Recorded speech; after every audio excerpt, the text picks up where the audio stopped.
Hey, look out. It's Faith Talk Live. I'm Rick Probst. And I'm Dan Ratcliffe. All right. So finally, we get to meet this legend, right? Pastor Tim Needham, Living Way World Church in Covington. Pastor, how are you? I'm doing great this morning. Thanks, guys, for having me on this morning. Now, I know those are my words, right? Those aren't your words. You No. wouldn't say that. But, you guys have, you and your wife, Stacy, and your entire team just touching so many lives and have been doing it for so long. So I want to talk a little bit about the church, about where we're going to end up on the other side of this pandemic and economy, and how do we stay strong and faithful, have courage and peace. But first of all, how you doing? How's you and your family? Man, we were doing great. You know, when the pandemic hit, me and my team were in Nairobi, Kenya, of all places. Wow. So that was an interesting what we found when we got home. So, but we're doing really good. The church is doing great. The church is healthy. We've been blessed, and God is doing great things here. Now, Rick, I told Tim before you came on, the backdrop that he's got there, doesn't it look like he just finished a PGA golf tournament and Yes. doing interviews with the press there? Tim, do you do PGA golf on the side, or is that? No, my son and some of my team here are trying to get me involved more with golfing for sure. Okay, at least maybe putt-putt. That'd be great. It's a little easier than regular golf. I'm really good at putt-putt. I think the best thing to do is for me to stay in my unique gift. Yeah, probably I'll just do what I do. There you go. It's interesting that you brought up, you said Nairobi, right? And that's another part of your heart, and the heart of the church is people on the other side of the ocean, the entire globe.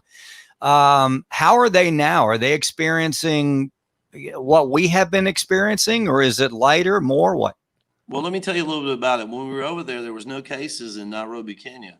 But, through fear, through people doing, coming and doing crusades and doing safaris, some came into the country. So there was a lot of fear. And over in Nairobi, they shut the whole country down. So, they really have just now started getting back to church. But they didn't have as many cases, which we're really blessed, because we know if the COVID-19 had got loose in Nairobi in the slums there, it would have been, detrimental to so many people. So prayers have been answered. We have a great connection over there. We have great people.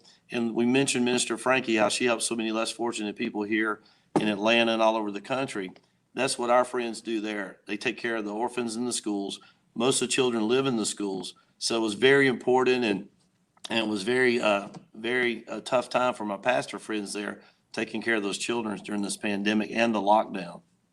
Tim, tell us what you guys did while you were there, the kind of work that you did. You talked about the slums. What do you see there, and what kind of work did you do?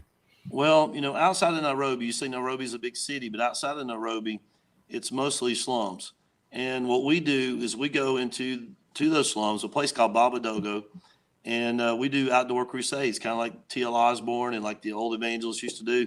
I love evangelism, and we were drawing crowds, the Friday, Saturday night, from 5,000 on Friday night. They went to 10 and almost 20 on Sunday night. Wow. We were really the last ones to do a outdoor or that big a crusade in Kenya before the lockdown. So the people are starving for the gospel, and not many people will come out to the slums. They'll go to the big stadiums. They'll go do the live things, but they won't go to the soccer field and put up a stage and let everybody come. So that's what we do. That's our heart. Pastor Tim Needham, he is the lead pastor at Living Way World Church in Covington. Not only do you have a heart for those in Nairobi and around the globe, but also the community around you. You, of course, love your church and minister those folks very, very well. But it's not limited to inside the walls there of the church. Talk a little bit about just the community that you guys have been able to, which I love this part. The one pastor you have on staff, he has a Harley. And he has facial hair. And so that guy's the great guy right there. I don't know. He needs a raise or something.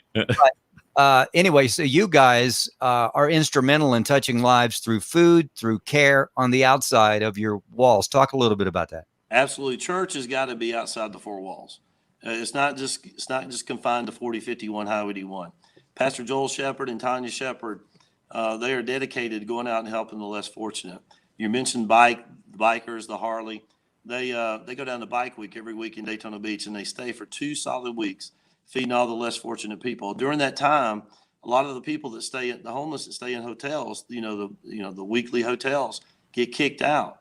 They have nowhere to stay during bike week or during these events. No food, no family. There's people out with children. So what they do is we go down, we take over a friend of mine's church right in downtown, and they feed them breakfast and lunch and dinner. And they counsel with them and work with them. So that's really what it's all about. Plus going to Atlanta, working with Frankie and working with other organizations to make sure that we take care of the less fortunate, back to school, book bags, anything that we can do to get into the community to help, because we believe in sowing outside. And especially during this time of famine in the world, the best thing a church can do and the best thing that people can do is get their seed in the ground in the midst of a famine. I promise you, if you'll put your seed in the ground now, we're going to see a harvest like we've never seen in the church. That's interesting. I was reminded of a story a couple of weeks ago, and I think I preached it years ago, that in the day of famine, Isaac planted seed, and there was a bumper crop. So, this is the time where, our head is telling us to draw back, not to give as much, kind of circle the wagons and protect ourselves. What's the message that you've been given? We know the message on the outside, and it is the message, a great message. What's the message you've been leading your church with to keep them secure and strong during these challenges? Well, the biggest message I've been telling our church is don't look at what you see. We see a lot of empty seats right now. Let's be honest. Every church in America, we're half capacity right now. People are hurting out there. But don't go by what you physically see. Faith is not what we see with our physical eyes. Faith is what the Word of God says. So what we're doing during this famine? I told my wife and my staff, we just had a meeting. Not only are we going to do bigger and better things outside the church, but we're adding on to this facility. We're building a brand new sanctuary out back. It's already in the works. We're installing a new sign out front. So we're doing things, and we're not going to sit back and just wait. I believe the biggest problem with the church today and churches in America is we're sitting around waiting on something to happen. And we need to be making things happen during this famine, because I'm going to tell you, we're going to come out of it soon. And I believe the church is going to come out stronger. It's not time for the church to go hide. It's time for the church to rise up and be all that God called us to be. Tim, what has God taught you personally during this time? Because it's been a time where we've had a lot of downtime and a lot of time to reflect and pray and be with God alone in our houses because we were isolated for a while. What has He taught you? Well, a lot of people know me well, and they know that they're probably amazed that I've sat in this chair for a few minutes. It's hard for me to sit still.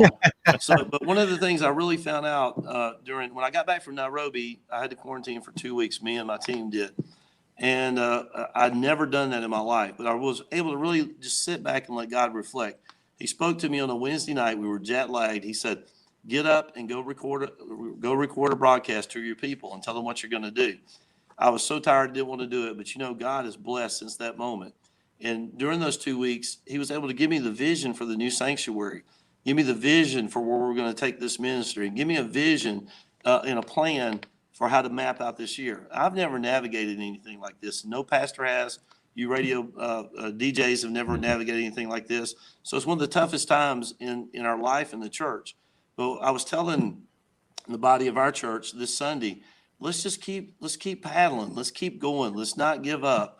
And let's just believe God to continue what He started in us in 2005 when we founded this ministry.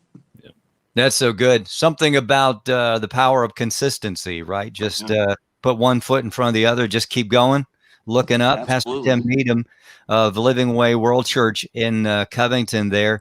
Now, I did notice that you have videos, and that's from streaming. Have you guys been streaming for a long, long time or just recently? We have, but I'm going to be honest with you. I really didn't put a great emphasis on streaming.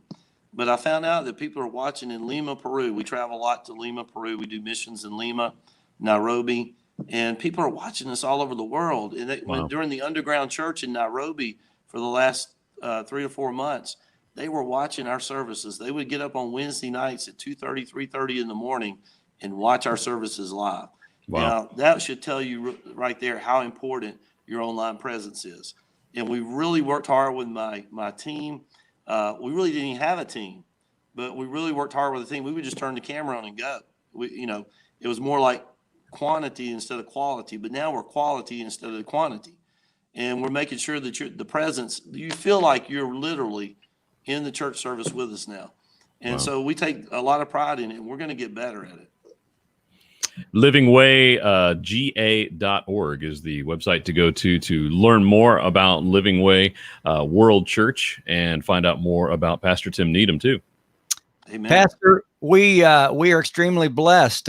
We didn't know you, didn't know of you, but we are fortunate we have a flamethrower, Frankie Holbrook, that introduced She is a flamethrower. you to us. Our prayers are with her. She just had an accident, I guess, about a few weeks ago. Right. But let's not let this be the last time we get to see you and talk to you. We appreciate what you do, your passion, your heart, your team. God's hands all over you guys, and we love you. Let's take a break. We have to do that. I'm Rick Probst. And I'm Dan Ratcliffe. This is Faith Talk Live.